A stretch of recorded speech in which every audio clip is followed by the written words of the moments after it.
الحمد لله نحمده ونستعينه ونستغفره ونؤمن به ونتوكل عليه ونعوذ بالله من شرور أنفسنا ومن سيئات أعمالنا من يهده الله فلا مضل له ومن يضلله فلا هادي له ونشهد أن لا إله إلا الله وحده لا شريك له ونشهد أن سيدنا وسندنا ومكينا ومدنينا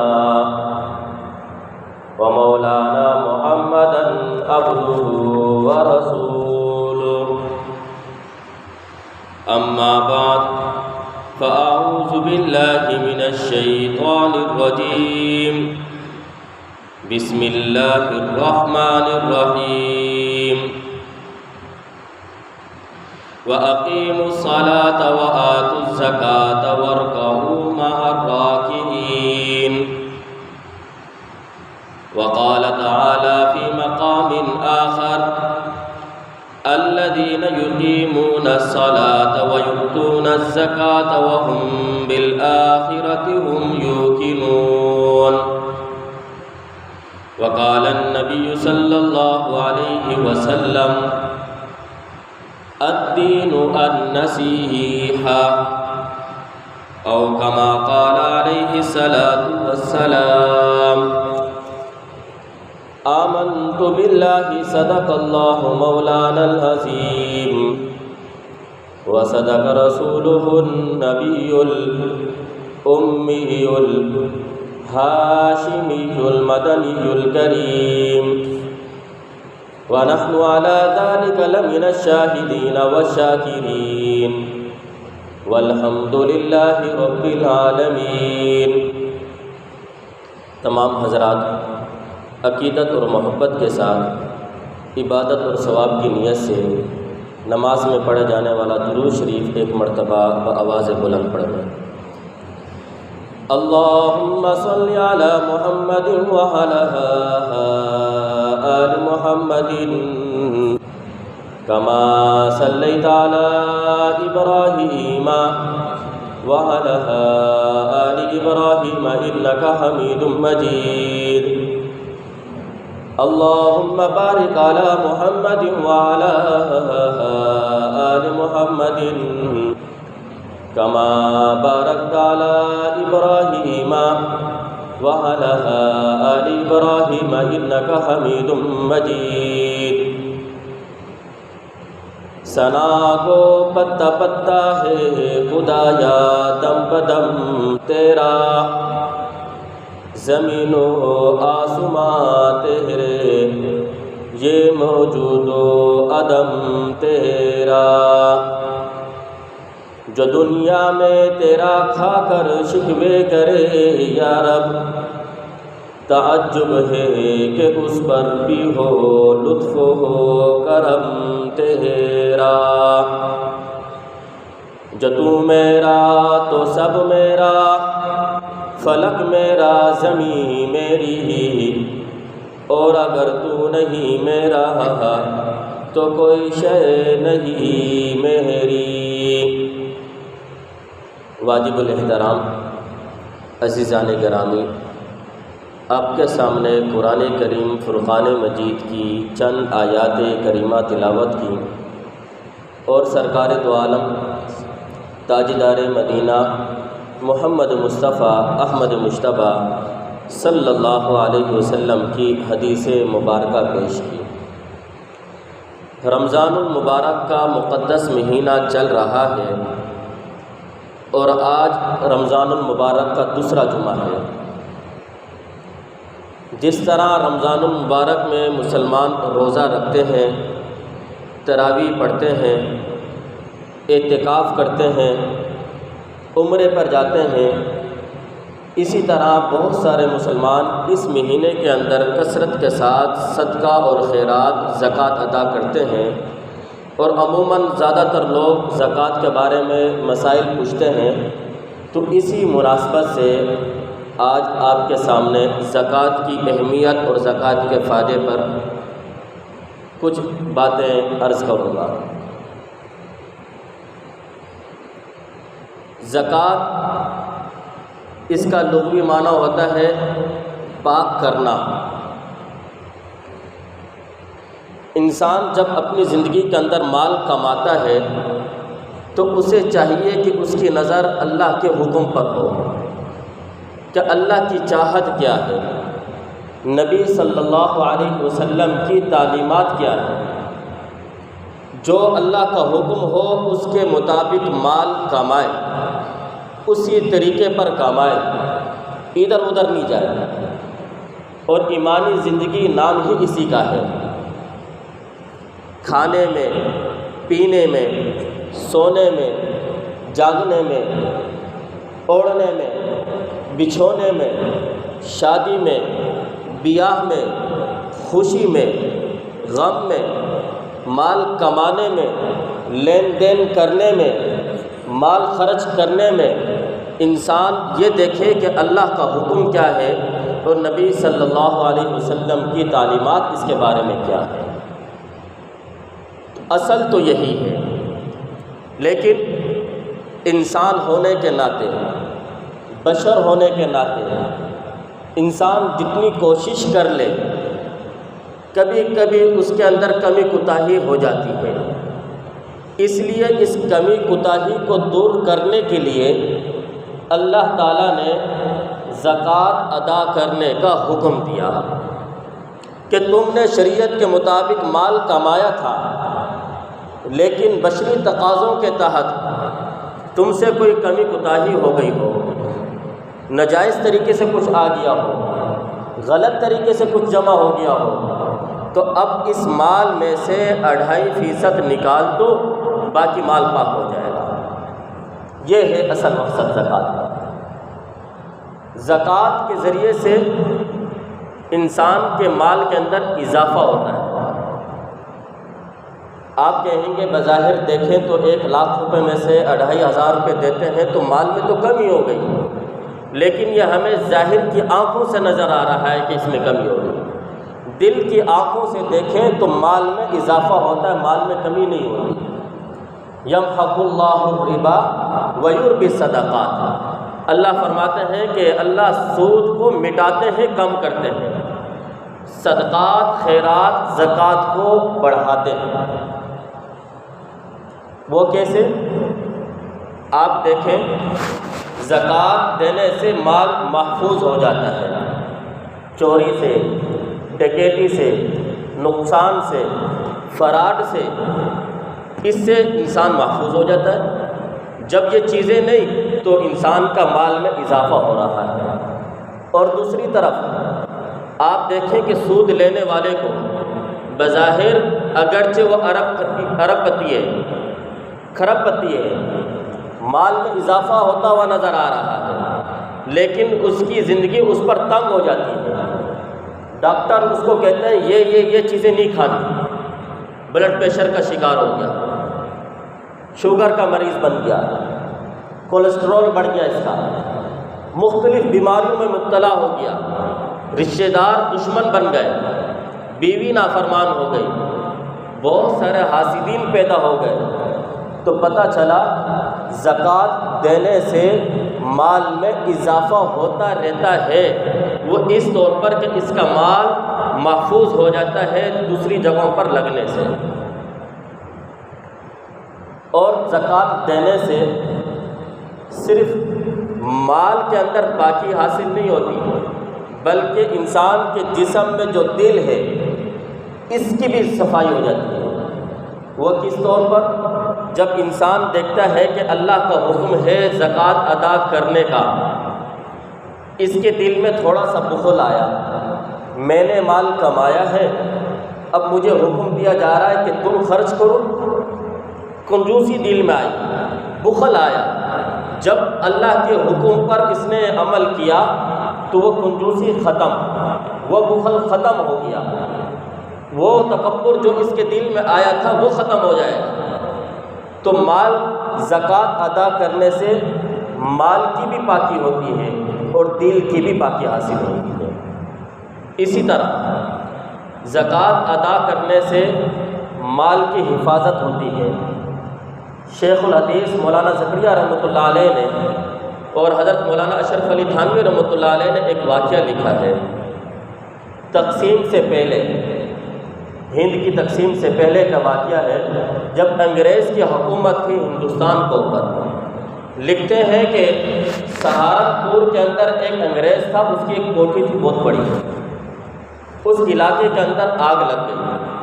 جب آگ لگی، کسی نے آ کر انگریز کو بتایا کہ آپ کے گھروں کے ارد گرد آگ لگی ہے اور آگ کی اتنی شدت ہے کہ آپ کا گھر بھی اس سے متاثر ہو جائے گا۔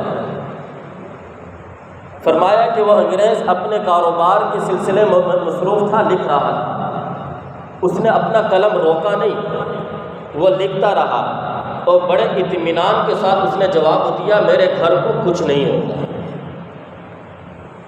جب بعد میں دیکھا گیا تو اس کا گھر ویسے کا ویسے محفوظ تھا۔ اس سے پوچھا گیا کہ تجھے اتنا یقین؟ تو کہنے لگا کہ ہاں، اگرچہ میں مسلمان نہیں ہوں، عیسائی ہوں، لیکن مسلمانوں کے علماء سے ایک بات سنی ہے، زکوٰۃ دینے سے مال کی حفاظت ہوتی ہے۔ اگرچہ میں مسلمان نہیں، لیکن باقاعدگی کے ساتھ حساب لگا کر اپنے مال کی زکوٰۃ دیتا ہوں۔ مجھے یقین تھا کہ میرا مال نہیں جلے گا، میرا گھر نہیں جلے گا۔ ایک عیسائی کو، غیر مسلم کو اتنا یقین کہ زکوٰۃ دینے سے مال کی حفاظت ہوتی ہے، تو مسلمانوں کو اگر یہی یقین حاصل ہو جائے تو کتنا حفاظت ہے۔ اسی طرح زکوٰۃ دینے سے معاشرے کے اندر مختلف قسم کی جو بیماریاں پھیلی ہوئی ہیں، جو جرائم ہیں، جو کرائم ہیں، وہ سب ختم ہو جاتے ہیں۔ یہ سارے جرائم پیدا ہی اسی وجہ سے ہوتے ہیں کہ حقدار کو اس کا حق نہیں دیا جا رہا۔ لوگ جھوٹ کیوں بولتے ہیں؟ پیسے کی خاطر۔ لوگ چوری کیوں کرتے ہیں؟ پیسے کی خاطر۔ لوگ قتل و قتال کیوں کر رہے ہیں؟ پیسوں کی خاطر۔ لوگ رشوت کیوں لیتے ہیں؟ ان پیسوں کی خاطر۔ سود کا لین دین کیوں ہو رہا ہے؟ پیسوں کی خاطر۔ زنا کیوں ہو رہا ہے؟ پیسوں کی خاطر۔ یہ دنیا کے اندر جتنی بھی برائیاں ہیں، ان سب کو ختم کرنے کا لیے ایک ہی طریقہ ہے کہ زکوٰۃ کو ادا کیا جائے۔ جب زکوٰۃ ادا کی جائے گی تو پھر کوئی جرم نہیں ہوگا۔ بنی اسرائیل کا واقعہ ہے، حدیث پاک میں آتا ہے کہ جناب رسول اللہ صلی اللہ علیہ وسلم نے فرمایا کہ ایک آدمی بنی اسرائیل کا، وہ رات کو اپنی زکوٰۃ لے کر باہر نکلا تاکہ کسی مستحق تک اپنی زکوٰۃ پہنچا سکے۔ تو راستے میں اندھیرے کے اندر اس کو ایک آدمی نظر آیا، تو اس نے دل میں سوچا کہ رات کے وقت جو آدمی ہے تو ہو سکتا ہے یہ مستحق ہو، تو اس نے وہ سارے پیسے اس کو دے دیے۔ جب صبح ہوئی تو چرچا ہوا، لوگوں میں بات چلی کہ رات کو ایک بندے نے زکوٰۃ دی ہے چور کو۔ وہ بڑا پریشان ہوا، افسردہ ہوا کہ رات کے اندھیرے میں نے چور کو زکوٰۃ دے دی، میری زکوٰۃ ادا ہوئی ہے نہیں۔ اس نے پھر دوسرے دن رات کو زکوٰۃ جمع کی، کچھ پیسے جمع کیے۔ رات کے اندھیرے میں جاتے ہوئے دیکھا کہ ایک خاتون جا رہی ہے، اس سے پوچھا کہ تجھے پیسوں کی ضرورت ہے؟ اس نے کہا ہاں، تو اس نے اس کو پیسے دے دیے۔ صبح ہوئی، لوگوں میں چرچا ہوا کہ رات کو ایک بندے نے اپنی زکوٰۃ ایک زانیہ بدکارہ عورت کو دے دی۔ وہ بڑا پریشان ہوا کہ زکوٰۃ میں نے ایک ایسی خاتون کو دے دی جو کہ بدکارہ تھی، زانیہ تھی، پتہ نہیں میری زکوٰۃ ادا ہوئی یا نہیں ہوئی۔ تیسری دن پھر اس نے مال جمع کیا اور رات کے اندھیرے میں اس نے ایک آدمی کو دیکھا کہ وہ جا رہا ہے، اس کو جا کر اس نے مال دے دیا۔ صبح اٹھا، پتہ چلا کہ کسی نے بتایا کہ رات کو ایک آدمی نے زکوٰۃ دی اور مالدار کو زکوٰۃ دے دی۔ غریب کا حق تھا، مالدار کو دے دیا۔ یہ آدمی بڑا پریشان ہوا افسوس کرنے لگا، اللہ سے دعا کی کہ یا اللہ میرے پاس اور مال نہیں ہے دینے کے لیے، جو تھا وہ دے دیا، اب میری یہ زکوٰۃ قبول ہوئی ہے نہیں ہوئی۔ حدیث میں آتے ہیں کہ وہ شخص رات کو سویا، خواب کے اندر یا الہام کے ذریعے سے اس کو بتایا گیا کہ تیری زکوٰۃ قبول ہو گئی۔ جب تو نے پہلی رات چور کو زکوٰۃ دی اور وہ چور چوری کی نیت سے جا رہا تھا تو اس نے زکوٰۃ لے کر نیت بدل لی۔ اس نے کہا کہ میں تو چوری لوگوں کے گھروں میں ڈاکہ اس لیے مارتا ہوں پیسوں کی خاطر، جب مجھے اتنی عزت کے ساتھ آرام سے پیسے مل جائیں تو مجھے کیا ضرورت ہے چوری کرنے کی۔ تو اس نے اسی وقت توبہ کر لی، تیری زکوٰۃ ادا ہو گئی۔ اور جب تو دوسرے دن رات کے اندھیرے میں ایک عورت کو تو نے زکوٰۃ دی، اگرچہ وہ زانیہ بدکارہ عورت تھی، وہ زنا کرتی اس لیے کہ اس کو پیسے حاصل ہو جائیں، جب اس کو پیسے تو نے لا کر دیے تو اس نے ارادہ بدل لیا اور اس نے کہا جب مجھے اتنی عزت کے ساتھ گھر بیٹھے بغیر گناہ کیے پیسے مل سکتے ہیں تو مجھے گناہ کرنے کی کیا ضرورت ہے، تو اس نے زنا سے توبہ کر لی۔ اور جب تو تیسرے دن ایک مالدار کے پاس گیا تو وہ مالدار وہ آدمی تھا جو زکوٰۃ ادا نہیں کرتا تھا۔ اس نے جب یہ بات دیکھی کہ لوگ اللہ کو راضی کرنے کے لیے، خوش کرنے کے لیے رات کے اندھیرے میں بغیر دکھلاوے کہ کوئی دیکھنے والا نہیں ہے مجھے زکوٰۃ کے پیسے دے کر چلے گیا، میں تو اور بھی زیادہ مالدار ہوں، تو اس نے توبہ کر لی کہ آئندہ میں زکوٰۃ ضرور دوں گا، زکوٰۃ کا مال خود نہیں کھاؤں گا۔ تو تیرے زکوٰۃ دینے سے یہ فائدہ ہوا ہے اور تیری زکوٰۃ اللہ کی بارگاہ میں قبول ہو گئی۔ تو میں یہ عرض کر رہا تھا زکوٰۃ کا ایک فائدہ یہ بھی ہے کہ زکوٰۃ دینے سے مستحق کو اس کا حق جب مل جاتا ہے تو معاشرے کے اندر جتنی بھی برائیاں ہیں یہ برائیاں ختم ہو جاتی ہیں۔ اور زکوٰۃ نہ ادا کرنے کا پھر نقصان کیا ہے؟ قرآن کریم کے اندر اللہ تعالیٰ نے بڑی سخت وعیدیں بیان کی ہیں۔ یوم یحمى والذین یکنزون الذهب والفضة ولا ينفقونها فی سبیل اللہ۔ اللہ فرماتے ہیں کہ وہ لوگ جو سونا چاندی جمع کرتے ہیں اور اللہ کی راہ میں خرچ نہیں کرتے، فبشرہم بعذاب علیم، انہیں خوشخبری سنا دو ایک دردناک عذاب کی۔ یوم یحمى علیہا فی نار جہنم، کہ اس سونے اور چاندی کو قیامت کے دن جہنم کی آگ میں تپایا جائے گا۔ فتقویٰ بہا جباہہم، اور پھر اس سونے اور چاندی کو اس کے ذریعے سے اس کی پیشانی کو داغا جائے گا، اور پھر وجنوبہم، اس کے پہلو کو داغا جائے گا، وظہورہم، اور اس کی پشت کو داغا جائے گا۔ مفسرین نے لکھا کہ یہاں پر اللہ تعالیٰ نے 3 اعضاء کے بارے میں ذکر کیا کہ اس کی پیشانی، اس کا پہلو، اس کی پیٹھ کو اس سونے اور چاندی کو کے ذریعے سے داغا جائے گا۔ اس کی وجہ کیا ہے؟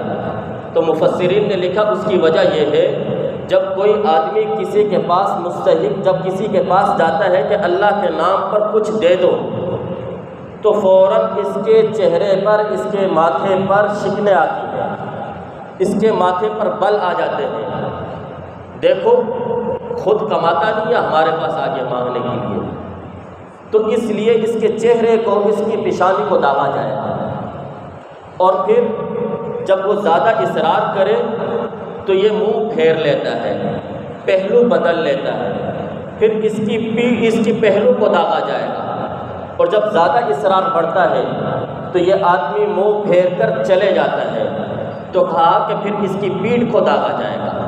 تو 3 قسم کی سزائیں اللہ تعالیٰ نے قرآن کریم کے اندر بیان کی ہیں کہ زکوٰۃ ادا نہ کرنے کی سزا یہ ہے، اور زکوٰۃ ادا نہ کرنے کی سزا دنیا میں بھی حاصل ہوتی ہے کہ مال کے اندر کمی آنا شروع ہو جاتی ہے، کاروبار کے اندر بے سکونی آ جاتی ہے، معیشت اس کو پر تنگ ہو جاتی ہے۔ کچھ دن پہلے، یہ رمضان شروع ہونے سے 2 دن پہلے کی بات ہے، ایک دوست نے مجھے فون کیا کہ ہمارے جاننے والے ہیں، ان کا کاروبار ہے کپڑے کا، مال سب کچھ تیار ہے لیکن جاتا ہی نہیں ہے، کاروبار ہی نہیں چل رہا، کیا مسئلہ ہے؟ کسی نے جادو کروا دیا یا کوئی آسیب جگہ ہم نے لی ہے؟ نہیں، یہاں پر کوئی آسیب تو نہیں ہے، جنات وغیرہ کا کوئی اثر تو نہیں ہے۔ تو مجھے وہاں لے کر گئے، میں نے ان کو چیک کیا، بتایا کہ نہ جادو کا اثر ہے نہ جنات کا اثر ہے۔ میں نے اس سے باتوں میں پوچھا یہ بتاؤ کہ زکوٰۃ بھی ادا کرتے ہو؟ تو کہنے لگا کہ ہاں اللہ کے نام پر مانگنے کے لیے آتے ہیں، دے دیتے ہیں۔ میں نے کہا نہیں، وہ زکوٰۃ دیتے ہو حساب لگا کر؟ کہا بہت کچھ دے دیتے ہیں۔ پھر میں نے تیسری مرتبہ کہا کہ حساب لگا کر زکوٰۃ دیتے ہو ہر سال؟ کہنے لگا کہ حساب تو نہیں کرتے، ویسے اللہ کے راستے میں بہت دیتے رہتے ہیں۔ تو میں نے کہا اصل مسئلہ یہی ہے، زکوٰۃ نہ دینے کی وجہ سے کاروبار کے اندر پریشانی آتی ہے، مسائل بڑھتے ہیں، بے برکتی آ جاتی ہے۔ میں نے بتایا کہ یہ مال زکوٰۃ یہ دوسرے مال کو پاک کر دیتا ہے، اگر اس مال کو نہ نکالا جائے تو یہ دوسرے حلال مال کے اندر مل کر اس کو بھی خراب کر دیتا ہے۔ علماء فرماتے ہیں کہ آپ بھینس کا دودھ روزانہ اگر وہ 3 کلو دیتی ہے، دودھ نہ نکالو اس نیت سے کہ میں 1 ہفتے کے بعد اس کا دودھ 30 کلو نکالوں گا، بتاؤ 30 کلو دودھ نکلے گا؟ نہیں۔ آپ اس کا روزانہ دودھ نکالتے رہو تو پیچھے اور دودھ تیار ہوتا رہے گا۔ اگر 1 ہفتے کے بعد دودھ نکالو گے تو وہ جو دودھ پہلے 3 کلو دیتی تھی روزانہ وہ بھی خشک ہو جائے گا سب۔ تو اسی طریقے سے اگر مال کے اندر سے زکوٰۃ ادا کریں گے تو مال پیچھے سے بڑھتا رہے گا۔ ہمارے جسم کے اندر یہ خون ہے، ڈاکٹر حضرات کہتے ہیں کہ 3 مہینے کے بعد یہ خون خود بخود یہ خشک ہو جاتا ہے، یہ بدل جاتا ہے، نیا خون جسم میں پیدا ہوتا ہے۔ وہ کہتے ہیں کہ ہر انسان کو 3 مہینے کے بعد خون دینا چاہیے۔ خون دینے سے کوئی انسان کمزور نہیں ہو جاتا بلکہ صحت اس کی ٹھیک ہو جاتی ہے۔ تو 3 مہینے کے بعد اگر آپ کسی کو خون نہ بھی دو تو اللہ نے نظام ایسا بنایا ہے کہ یہ خون خود بخود ختم ہو جاتا ہے، نیا خون پیدا ہوتا ہے، تو اس کو نکالنا پڑتا ہے۔ تو اسی طریقے سے مال کے اندر سے جب زکوٰۃ ادا کریں گے تو پیچھے مال کے اندر اضافہ ہونا شروع ہو جائے گا۔ تو اب زکوٰۃ کس مال پر ہوتی ہے، زکوٰۃ کا نصاب کیا ہے؟ تو 4 قسم کے اموال پر زکوٰۃ واجب ہوتی ہے۔ نمبر 1 سونا، اگر کسی آدمی کے پاس صرف سونا ہے اور کچھ بھی نہیں ہے تو سونے کا نصاب 7.5 تولہ سونا۔ اور اگر دوسری چیز چاندی، اگر کسی آدمی کے پاس صرف چاندی ہے اس کے علاوہ کچھ بھی نہیں ہے تو 52.5 تولہ چاندی، یہ چاندی کا نصاب ہے، 52.5 تولہ چاندی۔ اور اگر کسی کے پاس سونا اور چاندی نہیں ہے، جیسا کہ آج کل کے زمانے کے اندر ہمارے پاس پیسے بہت رکھے ہیں، کیش ہوتا ہے، چاہے وہ کسی بھی صورت میں ہو، اپنے پاس ہو، بینک میں ہو، ایزی پیسہ ہو یا کیش ہو، کسی پرائز بانڈ کی شکل میں ہو، BC کی صورت میں آپ نے جمع کرائے ہوئے ہیں یا کسی کو قرضہ دیا ہوا ہے، کیش کی صورت میں ہے، اگر ان پیسوں کی مالیت آج کل کے حساب سے رمضان شروع ہونے سے 1 دن پہلے حکومت پاکستان نے اعلان کیا اس سال زکوٰۃ کا نصاب 1,02,000 روپے ہے۔ اگر کسی آدمی کے پاس اتنا کیش ہے کہ 1,02,000 روپے اس کی مالیت بن جاتی ہے، چاہے وہ کسی بھی صورت میں ہو، میں نے بتا دی، تو اس پر زکوٰۃ فرض ہو جاتی ہے۔